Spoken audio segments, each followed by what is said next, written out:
गुरुकुल में कृष्ण और सुदामा अपनी पढ़ाई में डूबे हुए हैं। उनका जीवन सरल और अनुशासित है। वे गुरु संदीपनी के आश्रम में शिक्षा प्राप्त करते हैं, जहां हवा पेड़ों से फुसफुसाती है।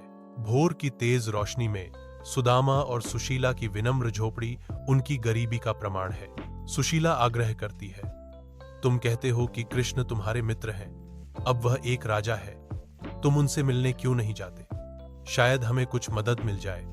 सुदामा हिचकिचाते हैं, लेकिन अपनी पत्नी के आग्रह पर वह मान जाते हैं। सुदामा नंगे पैर और फटे हुए कपड़ों में द्वारका की ओर यात्रा करते हैं, केवल चपटे चावल का एक विनम्र बंडल लेकर। उसका हृदय शुद्ध प्रेम और श्रद्धा से उमड़ता है, किसी भी स्वार्थी इच्छा से रहित, क्योंकि वह अपने प्रिय मित्र के साथ पुनर्मिलन की प्रतीक्षा करता है।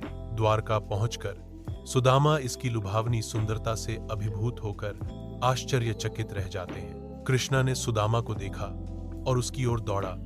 उसके चेहरे पर एक बड़ी मुस्कान फैल गई। भावना से अभिभूत कृष्ण रोते हैं, उनके चेहरे पर आंसू बह रहे हैं। अरे दोस्त, तुम मुझसे मिलने आए और मैंने तुम्हें पहचाना नहीं? आज मेरे भाग्य में खुशी लौट आई है। कृष्णा सुदामा को महल में ले जाते हैं, उसे सिंहासन पर बिठाते हैं। कृष्ण सुदामा की ओर देखता है, उसकी आंखें आशावादी प्रत्याशा से भरी हैं और पूछता है, सखा, क्या तुम मेरे लिए कुछ लाए हो? सुदामा हिचकिचाते हैं, उनका चेहरा शर्म और विनम्रता का कैनवास है।